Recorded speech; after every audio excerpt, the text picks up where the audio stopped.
Anong magagawa ng 5,000 pesos? Lumipat ang buong bubong. Sapat ba yun?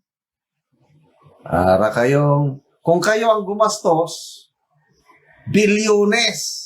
Pag taong bayan na taxpayers, tinitipid ninyo.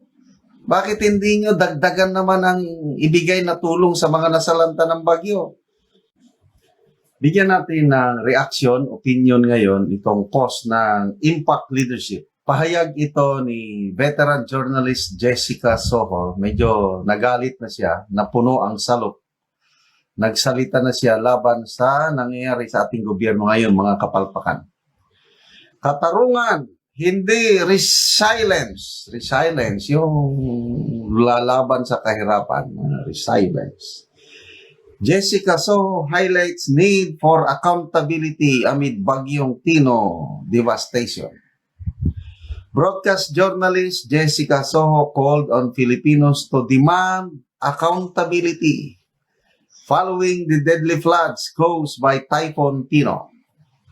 Ito yung kanyang pahayag. Hindi na sapat na tayo'y manood lang sa kanilang mga video at litrato. Yan ang ginagawa ng palasyo. Pasyal-pasyal ko no, inspect.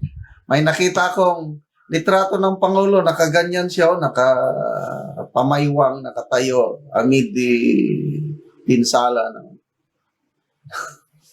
Yan, litrato, video, ganun lang. Pinakita na parang nagmamalasakit, kunuhay ang Pangulo. Salita.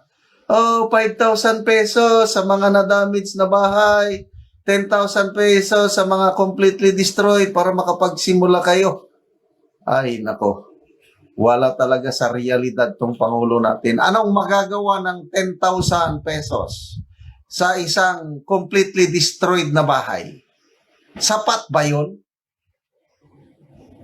Anong magagawa ng 5,000 pesos? Lumipat ang buong bubong. Sapat ba yun?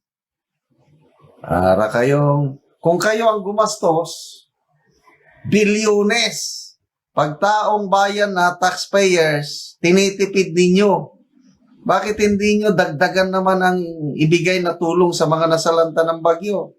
Sa assistance, ang binibigay natin ngayon, 5,000 para sa mga partially damaged na bahay at 10,000 para sa completely damaged na bahay. Para meron silang magamit para makapagtayo na naman sila ulit ng bahay.